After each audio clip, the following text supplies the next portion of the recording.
day. So Clemson goes down. Duke is in the top 25. Here is the Associated Press top 25 poll. And by the way, I noticed in the coaches poll, different poll, that Clemson is still ranked ahead of Duke. Yeah. Here is the top 5 left to right. Georgia, Michigan, Bama and Florida State, Ohio State, USC. Not much here to debate. Notre Dame and Texas, that could be flipped between 10 and 11. I saw where Jenkins 313 said, why not put Texas in the top 10? You'd have a showdown with Alabama. Either way, it's going to be a monstrous game to watch. Then you have Utah, who Baylor hosts this week, Oregon, back-to-back Pac-12 teams, and then you keep going with Kansas State as well. Yeah, I mean, let's just kind of take a look at that top 5. I don't think anything too crazy there. I mean, Bama gets a slight bump. Obviously, with Ohio State just not being all, super impressive in their win over Indiana. So, the Buckeyes fall a couple spots, but that does move Bama up. And Jalen Milroe was really good for them. I can't wait. Did you guys know that Texas and Alabama are playing this weekend? I don't know if you about that. I wasn't sure. Yeah, I don't know if you watched any TV, you watched that game last night or any ESPN the last couple of days, you are well aware that Alabama and Texas are playing. But that's cool. Promote the heck out of it. You should. I can't wait for it. It's going to be great. No doubt about it. But Florida State, deserved to jump up the handful of spots that they jumped up. So, yeah, they're absolutely deserving of being there in the top 4. And, depending on what happens with Bama and Texas, they could find themselves in the top 3. But, yeah, nothing too crazy as far as I think, the top 10 goes other than some teams just jumping up a couple spots. LSU obviously had to fall down, and they fell down a good number. I think it was 9 spots for them all told, so that made room for some others to get a little bit of a bump. But, yeah, I don't think it's on the surface anything too crazy jumping out from, the top 15 or so. Well, A&M is in the poll from Texas. Obviously, I mentioned Kansas State at 15. Oklahoma is at 18, and this is the writers, the AP poll. And then Clemson, just on the edge, is like, okay, we know they were beaten as a heavy underdog or heavy favorite. We're going to drop. And they were 9, so being in the top 25 does not surprise me. That would have been a massive drop, and that does happen. But Duke now, there they are with the win. Colorado and Deion Sanders and the Buffaloes in at number 22. Yeah, mentioned Ohio State dropping a couple spots, but LSU dropped 9 or so. But then, yeah, Clemson was the one that really made room for everybody to also jump up another spot because they fell. I think it was nearly 20 spots from. They went from 9 to 25. Yeah, that's 16. That's a big drop. That's pretty hefty drop. So I can understand them just kind of teetering there and hanging on because you still think, well, that wasn't a good look. But top 25, I think you can say, yeah, we'll give them another week to see what they do. But Texas.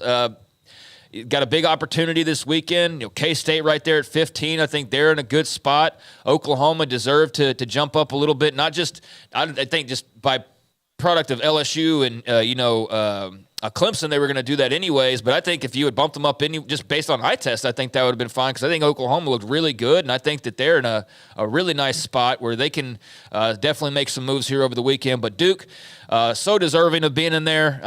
If it would have been a travesty had they not been in the top 25 after last night. Same thing with Colorado and what they were able to accomplish on Saturday. And, got your little Tulane mention right there at the end as we typically have, like one of those 23, 24, 25 teams. But, just fun to see this and fun to have substance behind it and not just, hey, we think, and that's all well and good. No knock on how the preseason poll, I think we have knocks on it, but, it's fine the way that it is, but it's just nicer to have something to actually go off of. Why was Clemson 9? Because their name is Clemson. No, so that's the problem with the preseason poll, and that's why at least with the college football playoff, at least they wait, 6 or 7 weeks, whatever it might be. I don't know the exact number and really don't care, but it's towards the middle of the year, and then they start to get serious about it. Sure. And then, of course, now with what happens, the rankings even more because of the highest-ranked conference champions, et cetera, and the at-large as well. But Clemson was 9, and that didn't bother me. But then you see sometimes that the brand, the logo, and by the way, I think they were supposed to be a top 10 team, but then you see that a lot of times they just place teams in certain spots. Well, that's why they play the games. Ultimately the games are what's going to dictate that more than anything.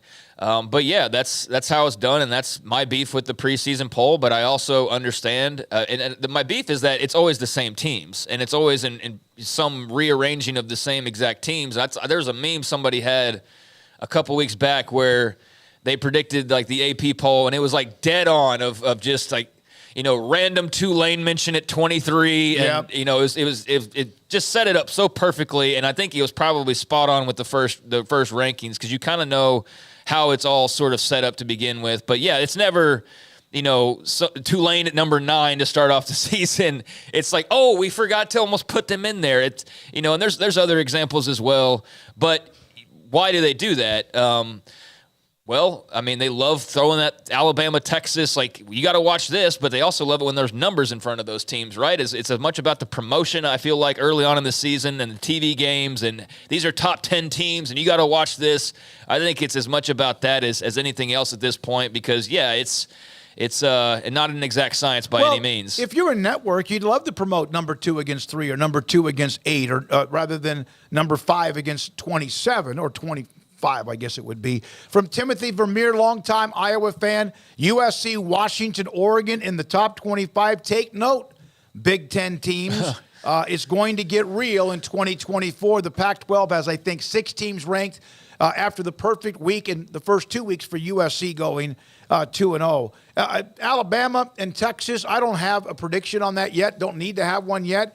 I felt like last year going into that game, even though there was heavy thoughts about Alabama, I over the years, whether they've been really, really good or they've been average, Texas seems to win most of their big games. They win games on the road. Now, I'm not talking about always in conference play, but some of their best non-conference games have been wins on the road, and even sometimes when you absolutely did not expect it. If they win at Alabama, it won't be a complete shock, because last year's game was so competitive, and Texas looks to be a lot better even this year, and there are questions with the quarterback position and elsewhere with Alabama. But we had a lot of time between now and that showdown in Tuscaloosa on Saturday. Well, I'll give you my Tuesday pick. I'm picking Alabama. Now, I say that, but I am going to chew on it some more, and maybe my mind changes on that, because I do think it's going to be a really tight football game. But right now, yeah, I do lean towards Alabama, like what I saw from Jalen Milroe. But let's be real about this as well. Texas didn't look